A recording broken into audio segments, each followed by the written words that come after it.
নমস্কার, সবাই কেমন আছে? চলে এলাম নতুন একটা ভিডিও নিয়ে। নীলকে নিয়ে গেছিলাম বোনের বাড়িতে একটু ঘুরতে। বোনের আবদার চিকেন চিজ কাবাব খাওয়াতে হবে, তো নেমে পড়লাম মাঠে। অবশ্য এই রান্নাটার জন্য বেশি সময়ও লাগবে না, আর চিকেন ম্যারিনেশনেরও দরকার নেই।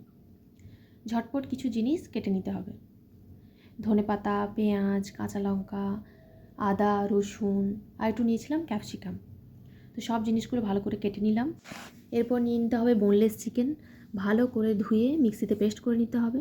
এরপর একটা বাটিতে বোনলেস চিকেন, নুন, আদা রসুন কুচি, পেঁয়াজ, কাঁচা লঙ্কা, ধনেপাতা, ক্যাপসিকাম সব দিয়ে এরপর একটু শুকনো লঙ্কা গুঁড়ো দিয়ে দিতে হবে। তোমরা চাইলে গোলমরিচ গুঁড়ো দিয়েও করতে পারো। আর বাইন্ডিংয়ের জন্য অবশ্যই লাগবে কর্নফ্লাওয়ার, দিয়ে ভালো করে মাখাতে হবে। যেহেতু চিকেন চিজ বল, তো অবশ্যই লাগবে চিজটা একটু গ্রেট করে নিতে হবে।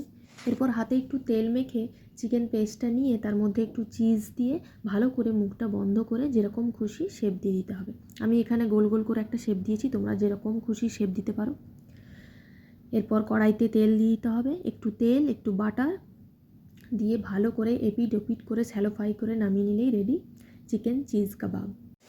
এই শীতে সন্ধেবেলা এটা স্ন্যাক্সের জন্য বানানো যেতে পারে। তোমাদের একটা কেটে দেখাচ্ছি, ভেতরটা পুরো মেল্ট হয়ে গেছে, ভীষণ ভালো খেতে হয়েছিল। আজকে ভিডিওটা এই পর্যন্ত রাখছি। মিষ্টি, হ্যাঁ বলো।